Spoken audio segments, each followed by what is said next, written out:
Oi pessoal, eu sou o Alessandro e antes de falar qualquer coisa nesse vídeo, quero lembrar que ele é oferecido pela Comic Boom, parceira aqui do canal, está sempre dando uma força aqui para o Ministério. O link para a Comic Boom está na descrição do vídeo, te convido a dar uma olhada, eles fazem um trabalho muito bom, tanto com as entregas, tanto um trabalho de descontos que são interessantes. Dá uma olhada aí na Comic Boom, tá? Bom, vamos seguir o vídeo. É o seguinte, eu já falei várias vezes que o Ministério dos Quadrinhos me trouxe muitas coisas boas, muitas mesmo. Mas uma dessas coisas legais, acho que eu já mencionei aqui, mas não tenho certeza, eu quero mencionar nesse vídeo, que é o fato de que por causa do Ministério eu passei a ter contato com quadrinhos que eu nem sabia que existiam. Isso aconteceu muito com o quadrinho nacional. Eu passei a ler muito mais quadrinho brasileiro por causa do Ministério dos Quadrinhos. Isso por vários motivos. Porque eu fiquei mais antenado, passei a observar melhor a cena, porque às vezes algumas pessoas me enviavam quadrinhos que eu nem conhecia e eu passava a gostar muito. Porque como eu estava nessa posição de produzir conteúdo, né, eu procurava quadrinhos brasileiros, enfim, eu passei a ter muito mais contato com quadrinho nacional. E depois que eu comecei a fazer isso, eu fui criando, assim, algumas predileções, não tem jeito. Eu comecei a conhecer autores, e eu sempre fico contente quando isso acontece, que sempre me despertam boas expectativas. Quando eu vejo que o cara lançou um trabalho, eu falo, cara, isso deve ser legal. E um desses autores que sempre me despertam boas expectativas é o Guilherme de Souza. Tem outros vídeos sobre quadrinhos dele aqui no canal. A primeira vez que ele me chamou a atenção foi com um quadrinho chamado Você Não Me Conhece. Gente, esse quadrinho é uma preciosidade. É um belo quadrinho autobiográfico ambientado no contexto da pandemia de Covid-19. O Guilherme, ele ficou internado com Covid, né? E no quadrinho nós vemos um pouco dessa experiência dele. É um quadrinho muito sincero, no qual o Guilherme revela, inclusive, relações dele com familiares, relações bem íntimas, sabe? É um quadrinho muito legal. É um quadrinho que me impactou bastante. Mas eu tenho uma impressão, quando eu olho para a produção do Guilherme, que Você Não Me Conhece é um ponto fora da curva. É um quadrinho que destoa do restante. Não pela qualidade, eu não estou dizendo que os outros são ruins e Você Não Me Conhece é bom. A qualidade dele é bem legal, como eu disse, eu sempre me empolgo quando eu vejo algum lançamento dele. Mas ele destoa pela temática. É um quadrinho cuja veia é mais dramática, pelo próprio tema, né? E já o Guilherme, nos seus outros trabalhos, ele tem uma pegada que é muito voltada para o humor. E ele faz isso muito bem. Bom, isso dá para ver desde os seus primeiros trabalhos. Recentemente, eu achei num sebo esse quadrinho aqui que eu tinha muita curiosidade de ler, que é A Última Bailarina, que é um dos primeiros trabalhos do Guilherme.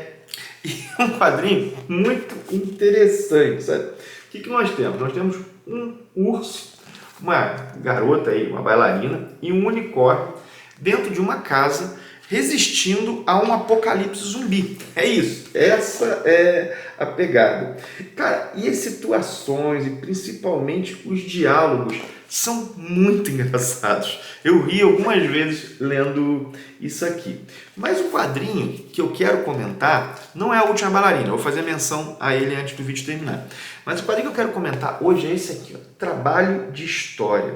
Foi um quadrinho finalista do Prêmio Geek, que é aquele prêmio que é feito em parceria lá na Amazon com Pipoca e Nanquim. Ele foi finalista, ficou lá entre os 3 últimos e acabou não sendo o primeiro colocado, mas ficar entre os finalistas já é muito bacana. E é um quadrinho que também está em pré-venda agora pelo Catarse. No final do vídeo eu vou falar um pouco mais sobre isso.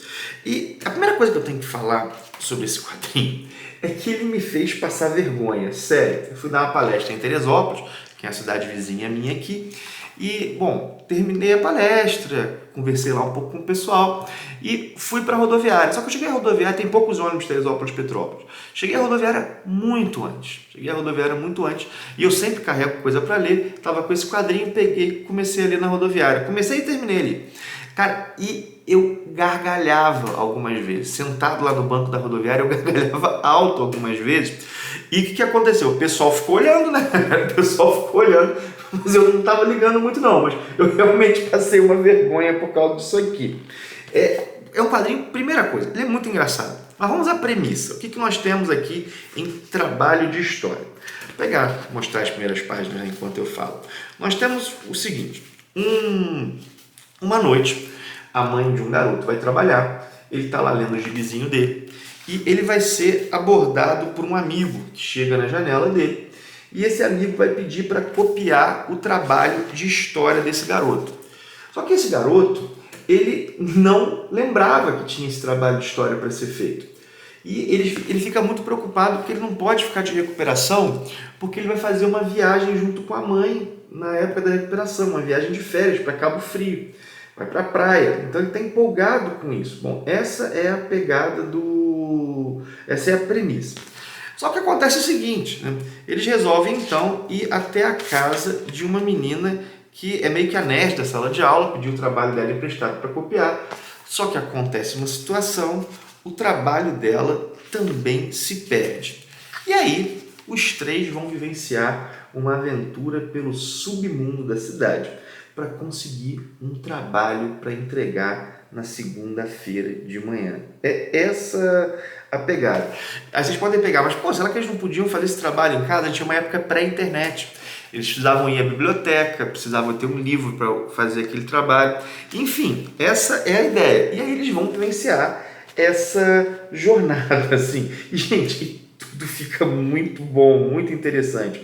Porque o que nós vamos ter? Nós vamos ter o contraste entre a inteligência, elas são inteligentes também, mas o contraste entre a inocência das crianças e o submundo que elas vão lidar. Elas vão ter que lidar com assalto no ônibus, por exemplo, vão lidar com a situação de pessoas se prostituindo e vão ter o olhar delas, assim. Gente, a interação entre as três crianças, por exemplo, é muito boa. É muito boa. Isso aqui é uma espécie de comédia de erros que vai numa crescente. Cada hora a situação se complica mais. Cada hora a situação fica mais difícil. E, bom, o fato de não ter o trabalho... Bom, no começo eram os dois meninos que não tinham trabalho para entregar. Envolve a garota. Vão procurar esse trabalho com uma pessoa do submundo, que podem ajudá-los com isso. Bom, aí nisso se envolvem no assalto. Cara, isso só vai crescendo, só vai crescendo. E é um quadrinho com várias referências aos anos 80. Começar aí, ó, Direta e Já, por exemplo. Mas não só isso. Tem desde a revista Super Aventuras Marvel até a referência a Kombi que roubava crianças. Bom, não sei se vocês sabem o que é isso. Era uma coisa que se falava quando eu era criança, que tinha que tomar cuidado, que uma Kombi passava e pegava crianças para vender órgãos. Enfim, tem várias referências à questão dos anos 80. O ritmo do gibi é muito legal, inclusive auxilia nessa pegada cômica, é muito legal. E, bom, algo que eu achei bacana, assim, é que esse confronto do mundo infantil com o mundo adulto, e vamos chamar assim, esse confronto do mundo infantil e adulto para gerar um efeito cômico é algo que está presente na obra do Guilherme de Souza desde o começo. Está presente aqui na Última Bailarina. Na Última Bailarina, o que nós temos? Temos esse traço fofinho aqui, esse traço com uma pegada mais infantil, e aí temos... Lembram brinquedos, né? Ó, o urso de pelúcia, o unicórnio, a própria bailarina lembra um brinquedo. Só que eles estão em situações de muita violência e situações bem complicadas, existindo um apocalipse zumbi. E nós temos aí um urso matando zumbis pra caramba, falando palavrão, estourando com o unicórnio, enfim, esse contraste entre o mundo infantil e certa violência que seria típica de algo mais adulto. Esse contraste entre o infantil e o adulto está aqui também, mas nessa pegada das crianças lidando com esse lado mais perigoso da cidade, com certo submundo. Cara, os diálogos desses moleques aqui com o traficante são muito bons, é muito interessante. Enfim, outra coisa bem legal é que ao fim há algumas coisas que ficam sem resposta. Por quê? Porque a nossa perspectiva é a das crianças e as crianças não responderam aquilo. Por exemplo, elas têm que levar algo de um lugar a outro, elas não sabem o que é. A gente continua não sabendo, ou pelo menos a gente tem que inferir o que é. E elas não sabem, tem essa pegada, assim, é bem construído mesmo o trabalho aqui do Guilherme. Muito divertido, como eu disse, está rolando a pré-venda no Catarse, eu vou deixar o link aí na descrição, caso alguém tenha interesse, acho que está com 50% de desconto. Os trabalhos do Guilherme realmente são legais, recomendo muito, recomendo Você Não Me Conhece também. E vale dizer, o Guilherme é o autor da próxima Graphic MSP, que é a Graphic MSP do Chaveco. Enfim, tá aí o meu olhar, espero que tenham gostado do vídeo. Se gostaram, curtam, comentem, compartilhem, aquilo tudo que vocês já sabem, Vou parando por aqui, lembrar do link da Amazon que está aí na descrição do vídeo. Caso vocês usem esse link, isso ajuda demais o canal a se manter e a melhorar. Para então por aqui, gente. Forte abraço e até o próximo vídeo.